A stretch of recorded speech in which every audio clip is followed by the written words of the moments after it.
Due to the graphic nature of this cult's crimes, listener discretion is advised. This episode includes discussions of drug use and violence that some people may find offensive.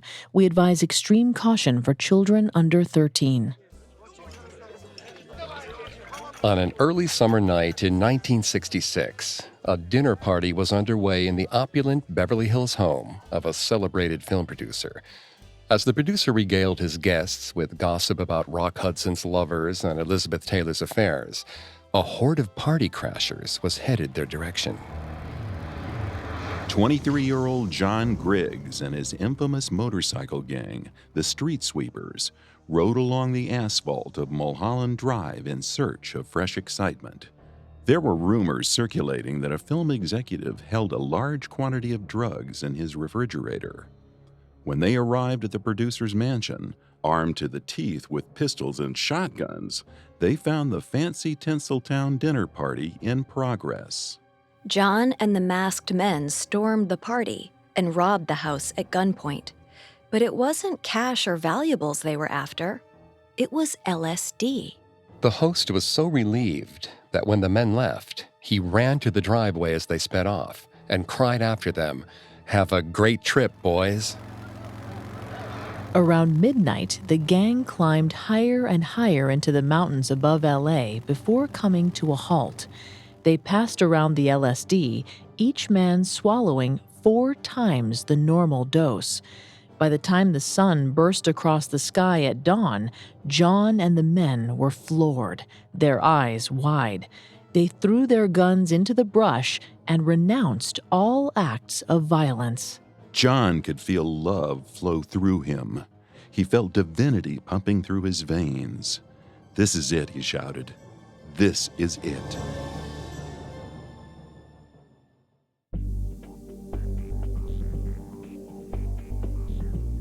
I'm Greg Polson. And I'm Vanessa Richardson. Welcome to a special crossover episode of Cults and Kingpins.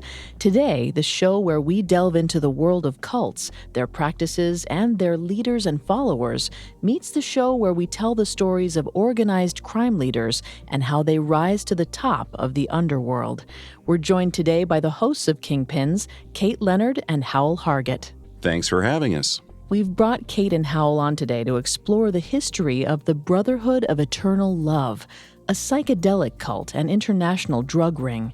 We'll also delve into the life of the Brotherhood's key founder, John Griggs. The Brotherhood of Eternal Love was a drug cult and underground smuggling syndicate that operated in Southern California from 1966 to 1973. The organization had over 200 members at its peak, most of whom played a key part in the dealing and smuggling of psychedelics. In today's episode, we'll dive into John Griggs' early life and the events that led him to create the Brotherhood of Eternal Love.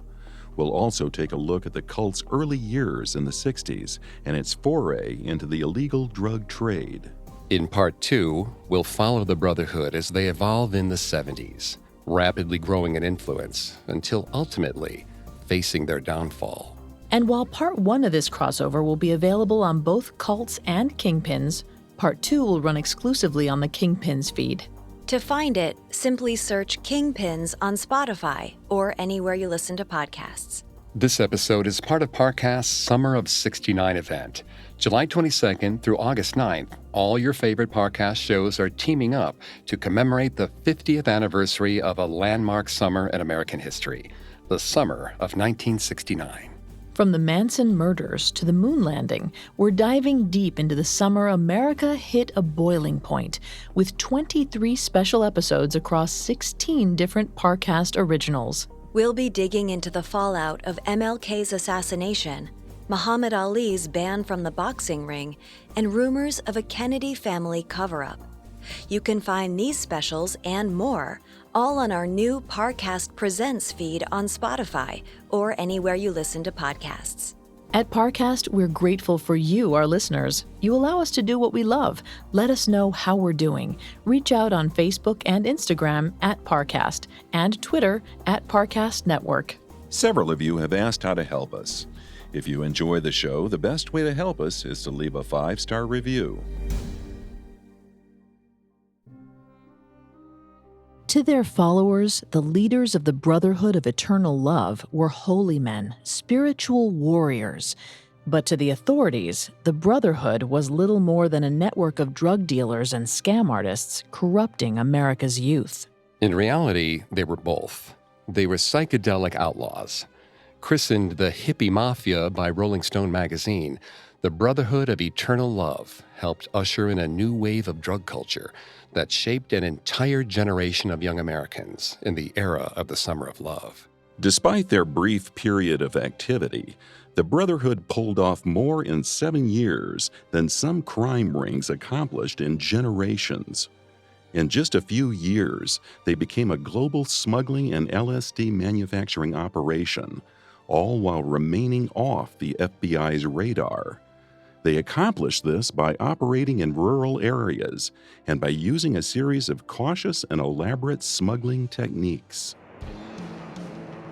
The Brotherhood began in Laguna Beach, California, but at its height, the gang's operations stretched to the Hawaiian Islands, Mexico, the metropolitan centers of Western Europe, and even as far as Afghanistan. They were one of the foremost drug dealing operations in the United States and collected millions of dollars by producing LSD and smuggling marijuana and hashish. But to John Griggs, money was nothing but a means to an end that funded the Brotherhood's true calling, evangelizing the transformative power of LSD. This was a philosophy rooted in the teachings of Timothy Leary, a former Harvard clinical psychologist turned psychedelic advocate, who later became a key figure in the Brotherhood's leadership. But before he took his first dose of acid, John Griggs was just a scrappy kid from Oklahoma, with an awkward stutter and an appetite for destruction. He was born John Merle Griggs on August 6, 1943, to a working-class family in Dallas, Texas. Not much is known about John's family. However, when John was very young, they moved to Oklahoma. There, he picked up his distinctive Okie accent. In the mid-1950s, the Griggs family left Oklahoma for Anaheim, California, where John spent his adolescence. John would call Southern California home for the rest of his life. John, or Johnny as his friends called him, was known by classmates as a short, wiry kid with bright blue eyes and a mischievous grin. He would wear his dark hair slicked back in a pompadour, Elvis style, channeling a sort of rebel persona made popular by actors like James Dean. He spoke fast and tended to stutter, but his wit was sharp. Johnny could size people up in an instant and had an innate sense of what they were capable of. Johnny was a champion high school wrestler and always looking to start a fight, though you'd rarely see him throw a punch. Johnny was known to walk up to a guy he didn't like, usually someone much bigger, and begin insulting him. If his target took the bait, Johnny's friends would jump in and finish the fight for him. This was a trend throughout Johnny's adolescence and early 20s, a kind of vicious love for chaos, and it was fueled by his ability to rally groups of followers who would support his decisions without question. Vanessa's going to take over on the psychology here and throughout the episode. Please note, Vanessa is not a licensed psychologist or psychiatrist, but she has done a lot of research for this show. Thanks, Greg. This sort of destructive behavior that Johnny and his friends carried out as teenagers, like inciting fights for little to no reason, can be explained by the concept of groupthink, a term introduced by Irving Janis in his 1972 book, Victims of Groupthink. Groupthink is a psychosocial phenomenon that occurs when a highly cohesive group is so concerned with maintaining unanimity that they fail to evaluate the consequences of the group's leader's decision.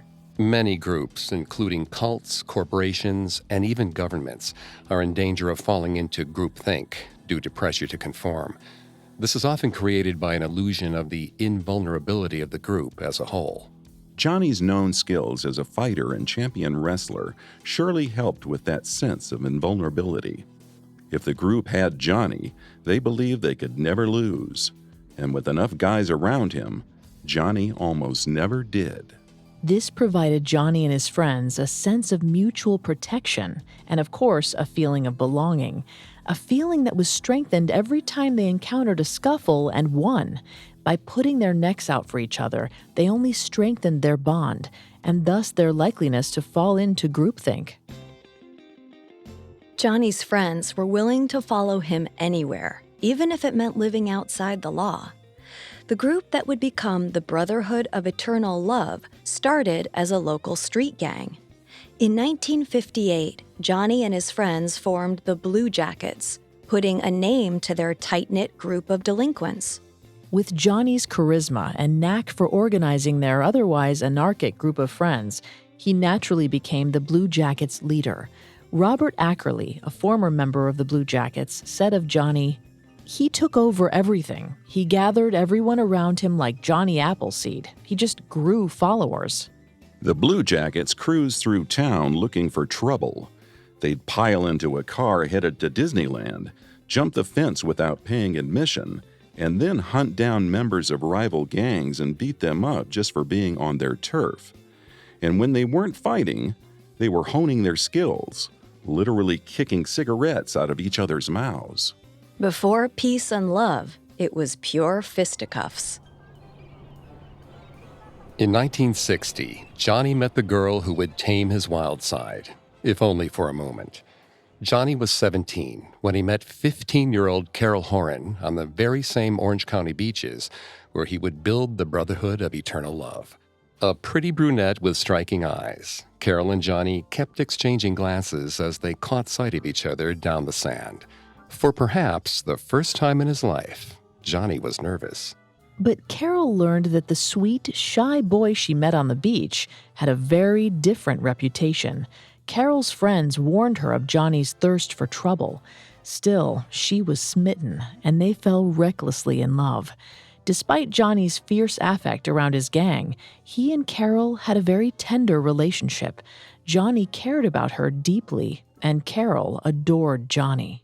Carol and Johnny were friends for months before Johnny asked Carol if she would go out with him. When they finally kissed, Johnny seemed almost scared.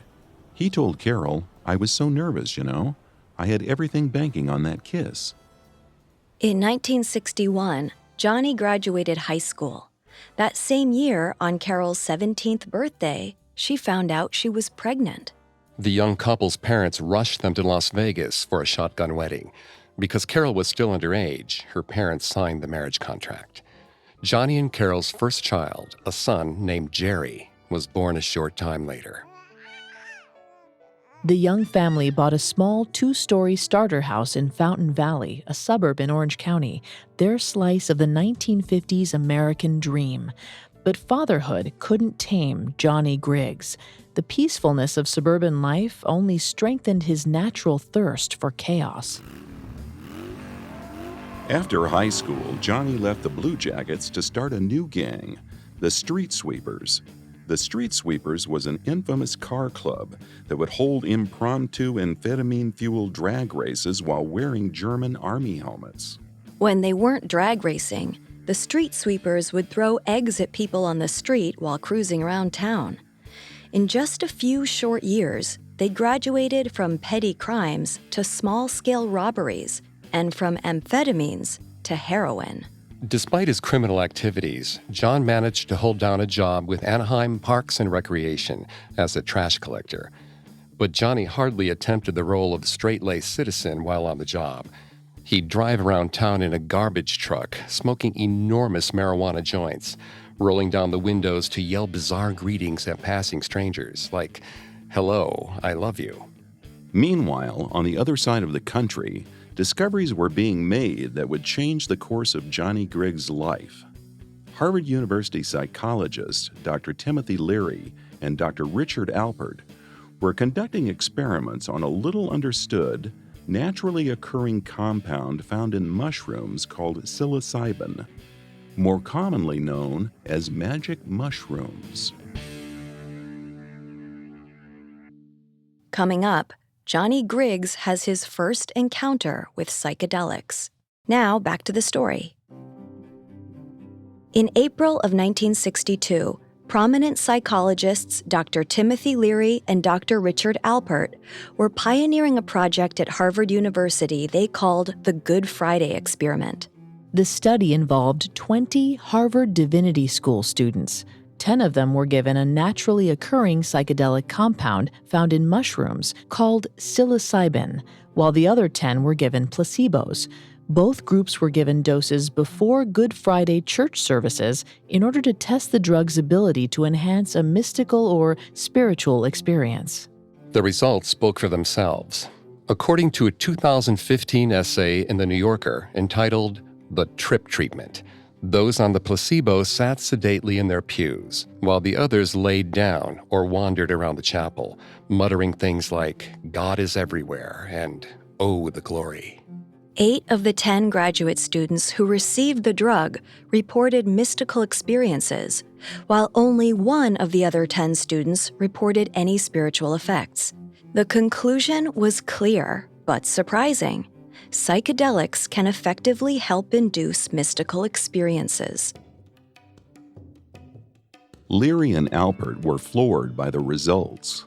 The effects of psychedelic drugs had never been extensively studied by researchers, and the strong, spiritually transformative experiences the participants reported were unexpected. Leary and Alpert continued their research, experimenting with other psychedelics, including mescaline and LSD, and soon the respected Harvard psychologist wanted to experience it for themselves. Once Leary and Alpert truly understood its effects, it didn't take long for them to grow impatient of the restraints objective science put on such a remarkable drug. For example, regulations on when, where, and how psychedelic drugs can be distributed. Leary and Alpert didn't want to wait for the scientific community to get on board. They believed they held the key to radical change. They had to tell the world.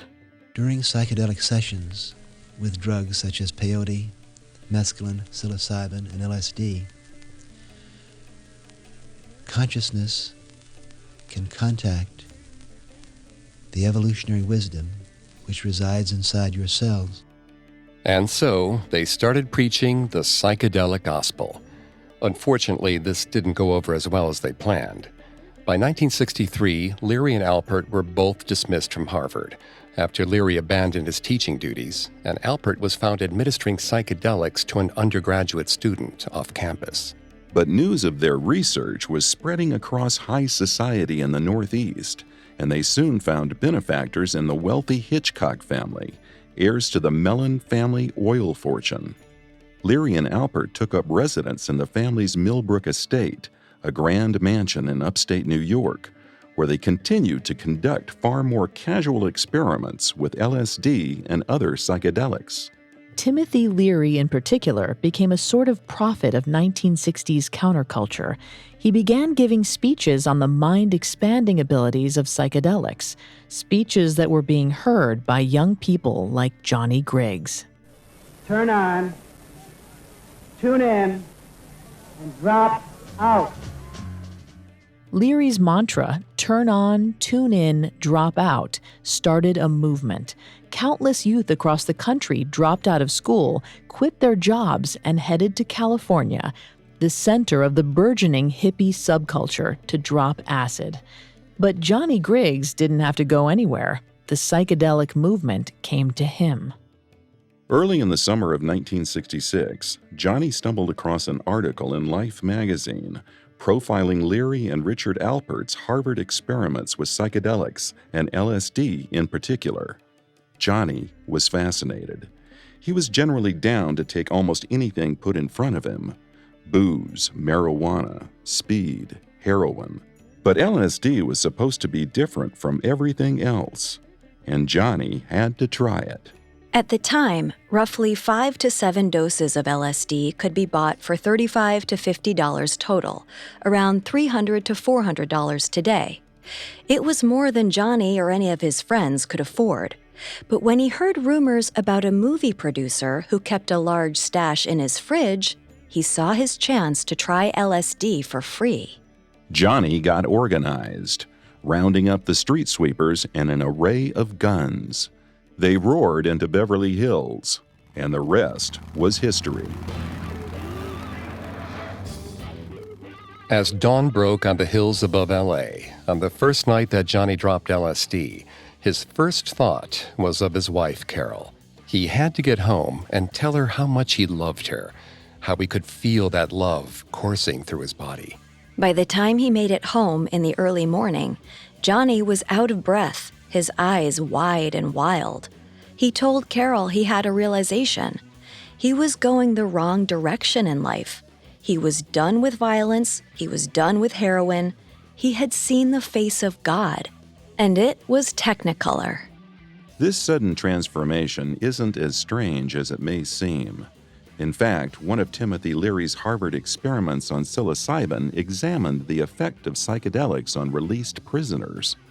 The study's results suggested that prisoners treated with psilocybin were less likely to reoffend than those who were not. This may be explained by psilocybin's potential to trigger serotonin, a key neurotransmitter responsible for an individual's ability to experience empathy. According to a 2002 study by Sina Faisal and John Dinesh, 47% of male and 21% of female prisoners demonstrated signs of antisocial personality disorder, which can impact a person's ability to feel empathy or guilt. However, in their 2017 study entitled Effect of Psilocybin on Empathy and Moral Decision-Making, researchers Thomas Picorni and others found that individuals treated with psilocybin demonstrated significant increases in emotional empathy. This increase in empathy is possibly what deterred prisoners in Leary's experiment from falling back to their old criminal ways, and Johnny and the street sweepers from falling back to theirs.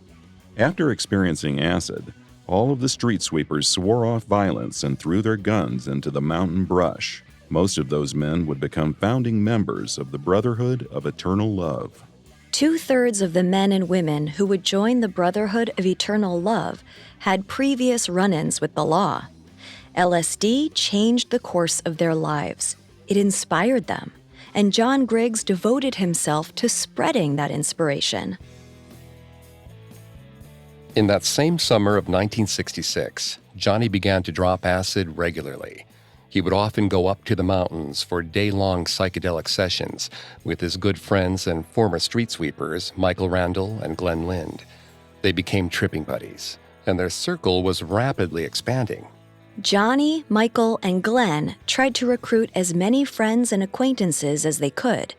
One day, Johnny invited his good friend Chuck Mundell to trip with him at his home in Fountain Valley. Chuck said that as they sat in the living room, he saw what he could only describe as a color wheel slowly rotating in the air. Chuck went into the next room, still seeing the color wheel, and asked Johnny to try to read his mind. Johnny described to him exactly the same rotating color wheel that Chuck saw before his very eyes. They were communicating, Chuck had said. They went outside and sat in Johnny's car, and the windshield melted right before his eyes. But while Chuck Mundell's experience was more classically hallucinogenic, other members of the Brotherhood had more spiritual and philosophical revelations. Edward Padilla described his first experience with LSD as a light turning on in his head that unleashed the knowledge of the universe and the energy that flows through it and ties all living things together. Edward said, "It traveled through my body, into my bloodstream. It was just incredible." This spiritual epiphany that Edward described is known in psychedelic literature as an ego death. In his 2010 book, Orange Sunshine, author Nicholas Scow explained that during ego death, an individual realizes the insignificance of their petty worldly concerns and feels for the first time a powerful and humbling connection to a greater life force in the universe. It's something Timothy Leary described as a philosophic confrontation. The LSD experience cannot be understood as anything but a philosophic confrontation. What is real in this spinning universe of realities of varying space and time dimensions? Leary and Richard Alpert discussed ego death at length in their famous book, The Psychedelic Experience. The book was a keystone of the psychedelic movement and based on the sacred Buddhist text, the Tibetan Book of the Dead. As the Tibetan Book of the Dead prepared monks for mortality and reincarnation, the psychedelic experience attempted to prepare those taking psychedelics for the first time how to handle the experience of ego death and rebirth. The book stated, "That which is called ego death is coming to you, a complete transcendence, beyond words, beyond space-time, beyond self. There are no visions, no sense of self, no thoughts. There is only pure awareness and ecstatic freedom." It's as though God has taken you by the hand and led you through the door of sleep, through the door of symbol, through the door of senses, into the heart of his workshop. Since Leary's discussions of ego death in the 1960s, scientists have begun to explore the impact of psychedelics specifically on the brain, hoping to discover how they're able to produce such so-called mind-expanding effects. In a 2014 study entitled Enhanced Repertoire of Brain Dynamical States During the Psychedelic Experience, a research group led by Dr. Carhart Harris and Professor David Nutt found that psychedelics put the human brain in a kind of waking dream, a state of activity that usually only occurs when we're in deep sleep. During this study, the brains of participants under the influence of psychedelics were observed to be literally slipping into unconscious patterns while the subject was still awake. These patterns included increased brain function in areas associated with emotion and memory, such as the hippocampus, and a decrease of activity in areas of the brain associated with high-level thinking and sense of self, like the frontal lobe. Psychedelics had unlocked a state of the mind usually only accessible during sleep, and with it, a level of thinking unmired with self-consciousness and more heightened in its emotion. A reaction that sounds almost exactly like the ego death Leary described in the psychedelic experience. If psychedelics can produce such dramatic results in the brain, we can imagine the impact they had on Johnny and his followers. It reinvigorated them with new purpose, and they were ready to take that purpose as far as possible. That summer in 1966, Johnny continued to recruit everyone within his social circle, whether they were street fighters or surfers, into a like-minded tribe of young people bound together by the spirituality of LSD.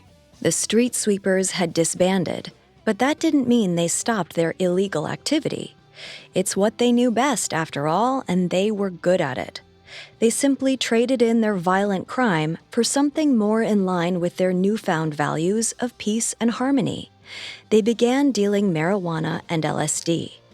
Johnny and many of his friends even quit their civilian day jobs to focus on dealing.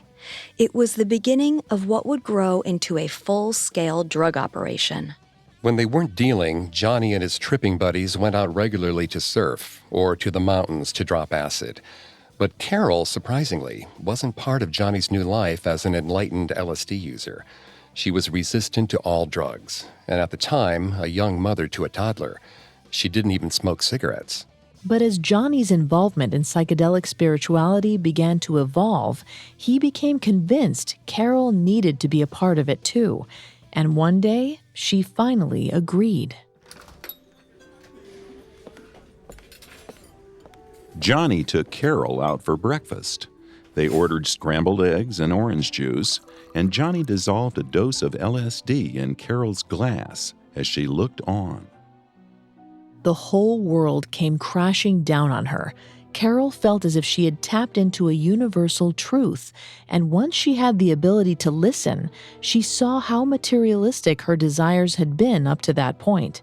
She didn't want her slice of the American dream. She didn't want the 2-story house in Fountain Valley or the picket fence. She didn't want any of it. She wasn't the only one. Johnny and Carol started speaking to their other friends who expressed an urge to get out of the city. They talked about pooling their money from dealing and buying land together. They could share a couple of houses in the hills away from the city. While the group discussed their plans of a communal life, Johnny felt a need to meet the man responsible for inspiring them to embark on their new path. Late in the summer of 1966, Johnny traveled to upstate New York to meet the 45-year-old Timothy Leary. Johnny looked to Leary for guidance, revering the older man like a guru. But when the two met, the admiration was mutual. Leary was taken with Johnny's energy and charisma. He described him as an incredible genius. Although unschooled and unlettered, he was an impressive person. He had this sparkle in his eye.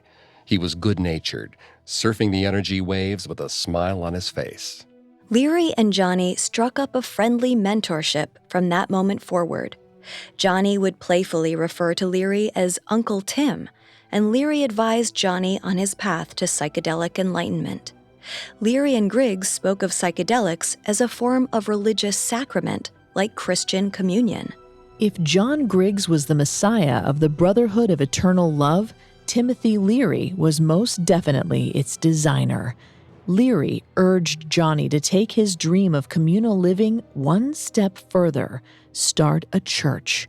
This seemed like an excellent idea to Johnny.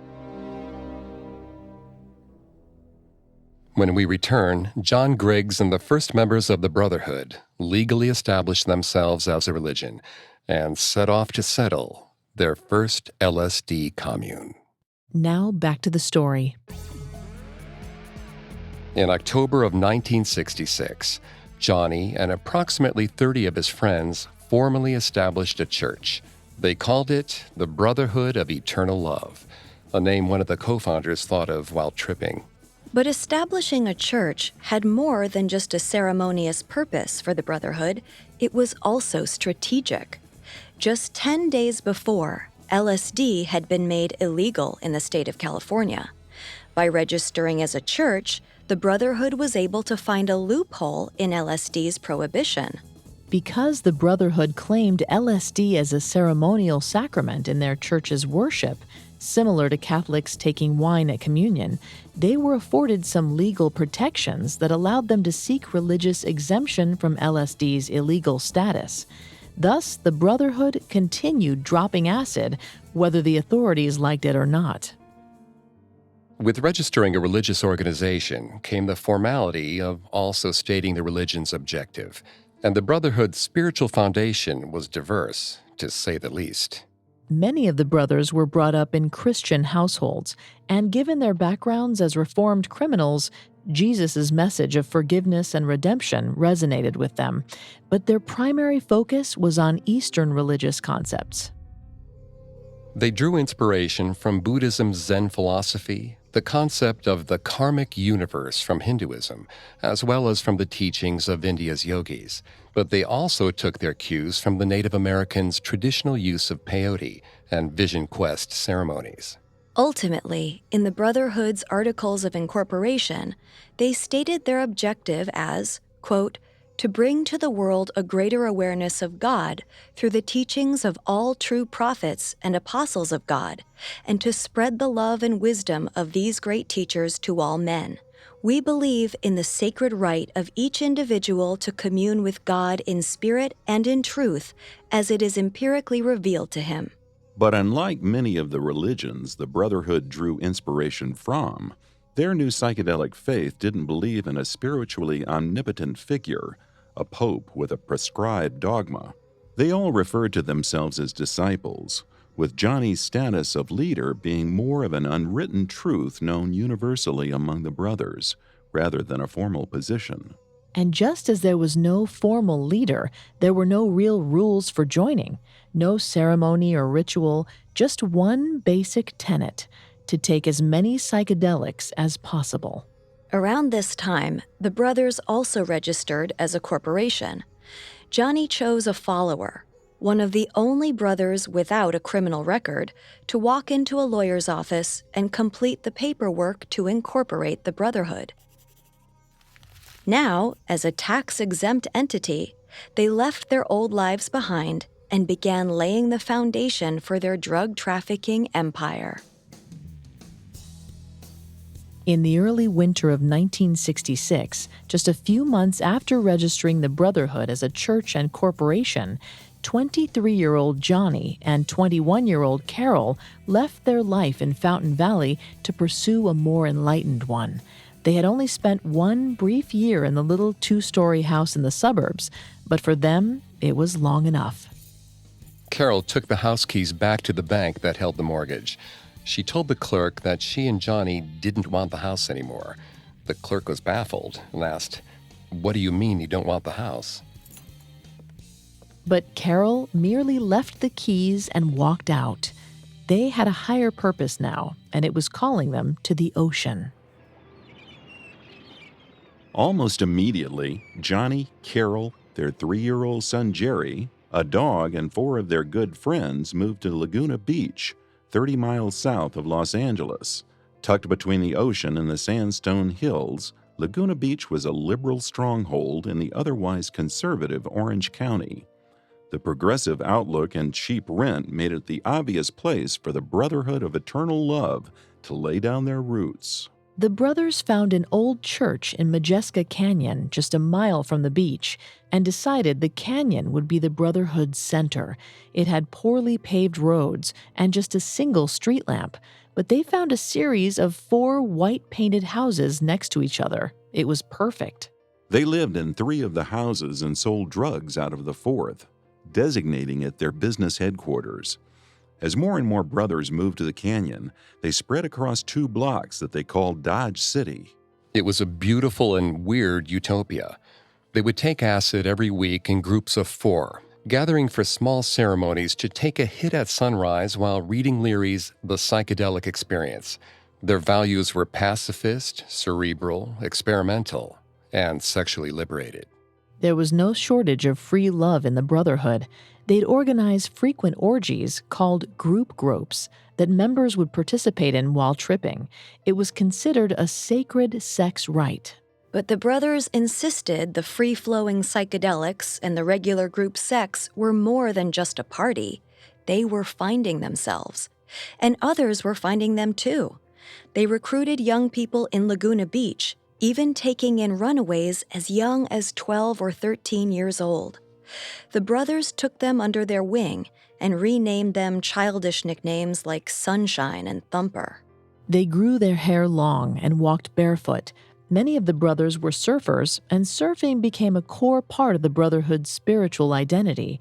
Being in the ocean was like submerging themselves into the life source of the earth, a sort of communion with the waves.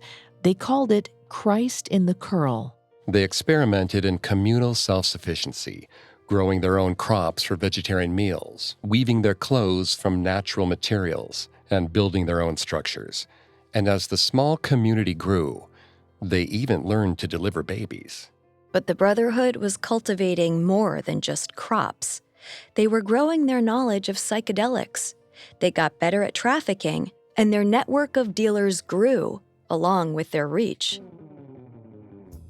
The brothers cultivated relationships with new suppliers who provided them with full kilos of marijuana, as opposed to the odds and ends they had previously been dealing. They began distributing LSD that they acquired from secret labs in San Francisco, where the hippie scene was booming. The Brotherhood's goal was to spread LSD across the world, but in reality, they were selling their psychedelics mostly to young people. At the time, there was a saying among the youth of the hippie movement, "Don't trust anyone over 30. Selling to anyone older ran the risk of their drugs getting in the hands of narcs and undercover agents, whereas teens and 20-somethings were flocking to the California coast, seeking to be turned on by a psychedelic experience. After years of leading his street gangs through petty crimes, Johnny knew the rules of running a criminal enterprise. Now 24 years old, he was ready to lead the rapidly growing operation. As the business expanded, he proved he had what it took to lead what was becoming a full-scale underground drug ring. Members of the Brotherhood were drawn to Johnny's easy yet powerful persona. It inspired a steadfast loyalty and confidence in his decisions. When Johnny had a request, the brothers listened without question. Much like his days in high school starting fights, under Johnny's leadership, the brothers felt as if they were under a sort of divine protection that made them invincible. The drug deals kept getting bigger, and the money kept coming in. They were making regular hauls, transporting kilo after kilo to the swarms of young people across California who were searching for enlightenment. It wasn't unusual for the Brotherhood to bring in tens of thousands of dollars on a regular basis, with their larger sales amounting to what would be $500,000 today. They were living the dream, spreading the psychedelic gospel and making a fortune doing it. And by 1967, less than a year after formally establishing the Brotherhood, their drug operation expanded from dealing to include smuggling. They began moving drugs across state lines and even over the Pacific into Hawaii. Using their new wealth, they bought a yacht named the Afia, which they captained back to the mainland packed to the gills with marijuana. Drug peddling was no longer their side hustle, it was their full-time occupation. And it was no office job. Trafficking narcotics across state lines was a federal offense with severe consequences. Getting caught would inevitably send an individual brother to jail, but it also risked the entire operation being uncovered. If authorities caught on, dozens of members would be sent to prison, ending the peaceful way of life the brothers so passionately cultivated, and tearing apart the families many of them had started in the commune. Everything was at risk: their freedom, their families, and their burgeoning drug empire. Knowing this, the brothers took careful measures to protect themselves. In one particularly elaborate scam, they posed as a movie company and filled film canisters with LSD. Any authorities that stopped them would be wary of opening the canisters, since exposing the film to light would ruin it. They almost always drove unassuming VW campers on smuggling routes, bringing their girlfriends and children along for the haul, to make it appear that they were just a family out for a road trip. The brothers also made frequent trips to Mexico, where they purchased marijuana in bulk and smuggled it back to the U.S., stowed in the hubcaps of their cars. To assure they were never caught, they paid off the Tijuana police chief, putting him on retainer for $30 a month. In exchange, the brothers casually drove over the border with thousands of dollars worth of marijuana. They pooled their profits together to create a fund for bailing members out of jail when they were busted by police, a common occurrence on drug runs. And when bail wasn't enough, they hired their own team of attorneys dedicated to defending them in court. But as the money poured in, it was becoming more and more difficult to funnel it through discreet channels without catching suspicion. They needed a front, a side business to launder the cash. Johnny decided that a metaphysical bookstore was the perfect facade. In 1967, they bought an abandoned shop right off the Pacific Coast Highway and called it Mystic Arts World. This was more than just a bookstore. It was an all-around bohemian destination, a psychedelic emporium that sold everything from smoking paraphernalia and incense to handmade clothing. Johnny insisted that mystic arts also be used to give back to the community. So they used the influx of money to fund a vegetarian soup kitchen and an art gallery that featured local artists. Mystic Arts became a haven for Laguna's growing young hippie population, their own version of Haight-Ashbury. And soon, more people wanted to be enlightened by the Brotherhood than ever before. Which meant their product was in demand. But this wasn't all good news. As the Brotherhood's reputation for dealing pure, high-quality drugs spread, small-time dealers would claim to be a part of the group, even though their product was inferior. This began damaging the brothers' good name on the street. Soon, the Brotherhood's philosophy of inclusion in psychedelics turned into one of exclusion as they struggled to shut out copycats. They needed to defend the reputation of their product, even at the expense of their ideals. Popularity proved to be problematic yet again when young fans began flocking to Mystic Arts World, smoking joints out on the front steps. This drew unwanted attention to what the Brotherhood intended to be a discreet money laundering operation. In truth, by 1967, the Brotherhood was no longer an intimate collective that could fly under the radar. They had amassed a true following, and the local police started to take notice. Officers began to prowl around the shop and the brothers' homes in the canyon. They needed to be on their guard. At this point, the Brotherhood had over 100 members, all of whom could be implicated in a police crackdown. Travis Ashbrook, one of the Brotherhood's original members, remembered the period more for its chaos than its successes. He later recalled, "It just turned into something way bigger than we thought. We weren't organized crime. We were unorganized crime." But Johnny thrived in the anarchy. He couldn't contain his excitement over how far they'd come in such a short time. About once a week, Johnny called Timothy Leary to give him reports like, "Hey, Uncle Tim, we've just moved half a ton of grass and we've got some righteous acid." Although Leary enjoyed playing the part of long-distance advisor to the Brotherhood, he didn't really take the group seriously. Johnny even invited Leary to visit the operation in Laguna, but instead of taking the offer up himself, Leary sent his oldest son Jack to see if Johnny was really building the psychedelic empire he claimed. When Jack Leary arrived in 1967, he wasn't disappointed. In the back of Mystic Arts World, in a room thick with incense and marijuana smoke, he found Johnny and a few other brothers counting stacks of $1,000 bills. According to one version of the story, Jack took one of the $1,000 bills and lit it with a nearby candle. As the bill sizzled in the flame and curled into black ash, the brothers just watched. No one batted an eye. When Jack told his father what he'd done to the money, Leary offered to repay the Brotherhood the $1,000. But Johnny refused. He said it was a great thing he did. Very enlightening. Leary was floored. Not only was the Brotherhood as wildly successful as Johnny claimed, but they had adhered to their values and philosophy. Leary decided it was high time to visit the Brotherhood of Eternal Love and see what was happening in the church he'd helped conceive. But his motives weren't necessarily altruistic. He was desperate. Leary had just been thrown out of the lush mansion at Millbrook Estate after his residency had turned into a drug-fueled frenzy of parties and arrests.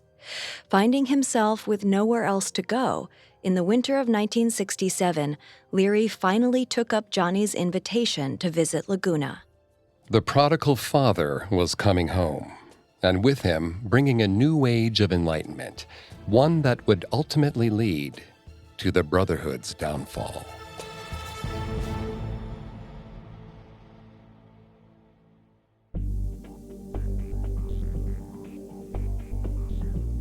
Thanks again for tuning in to our Cults and Kingpins Summer of '69 crossover special. Join us next week as we continue our journey into the Brotherhood's psychedelic underworld and explore how growing egos within the group and the end of the '60s led to its slow descent. Remember, Part 2 of the Brotherhood of Eternal Love will only be available on the Kingpins feed. To find it, simply search Kingpins on Spotify or anywhere you listen to podcasts. If you enjoyed this episode, check out Parcast's continued retrospective into the summer of '69. From July 22nd through August 9th, the summer of '69 will feature 23 special episodes across 16 different podcasts, covering everything from Vietnam War protests to the Zodiac Killer. We'll be back with new episodes of Cults and Kingpins next week. If you're interested in learning more about the summer of '69, be sure to check out our new Parcast Presents feed on Spotify or anywhere you listen to podcasts. Several of you have asked how to help us. If you enjoy the show, the best way to help us is to leave a 5-star review. And don't forget to follow us on Facebook and Instagram at Parcast and Twitter at Parcast Network. We'll see you next time. Cults and Kingpins were created by Max Cutler, are a production of Cutler Media, and are part of the Parcast Network. They're produced by Max and Ron Cutler, sound design by Michael Langsner, with production assistance by Ron Shapiro and Paul Liebeskind. Additional production assistance by Maggie Admire and Carly Madden. This episode is written by Alex Garland and stars Greg Polson, Vanessa Richardson, Kate Leonard, and Howell Hargett.